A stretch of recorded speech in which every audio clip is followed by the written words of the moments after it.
Benta pa nga. Magkano? Ano po yung binibenta mo? Tingin. 1 piso lang. 1 piso lang. Drawing, mga painting. Pag gusto nyo mga pera, kumino na kayo ng nanay nyo. 1 piso lang. Pwede benta at Gcash. Pwede Gcash? Ano pa? Bebenta na po. Maawa na po kayo. Bakit maawa? Bebenta na po kayo.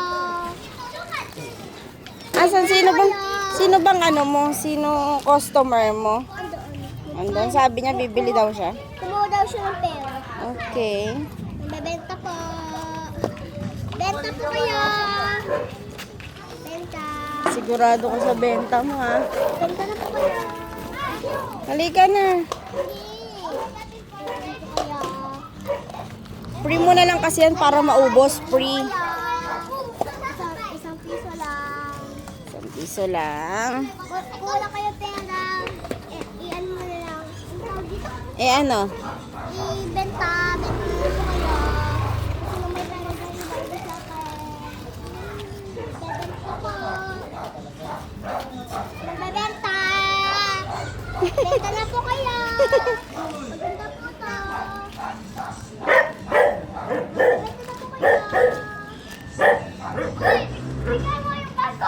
Benta na po kayo. Kuya, kuya.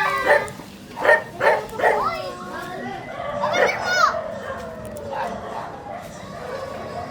Hindi mo baba? Halika na. Hindi mo baba? Ako na lang bibili niyan.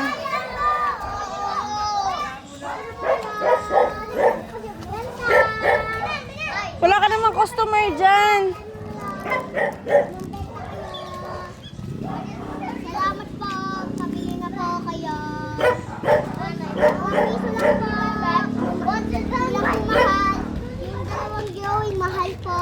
Pag isang drawing. Ito po yung mga picture po. Mga isang design. Pakita mo sa akin mukha mo kasi. Ito po mga design po. Ay, meron ka ng customer. Utang na lang, utang. Gusto mo utang? Libre na lang daw. Ano gusto mo?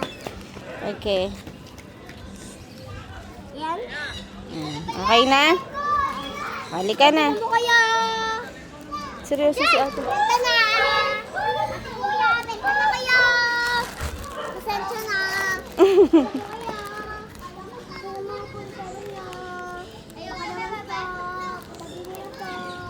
Ate kuya, bibili ka.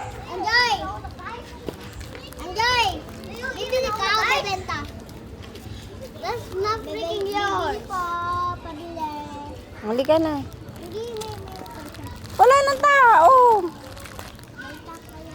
may isang babae, may isang lalaki doon. Bakit hindi siya palalabasin ng mami niya? Nagtaka siya.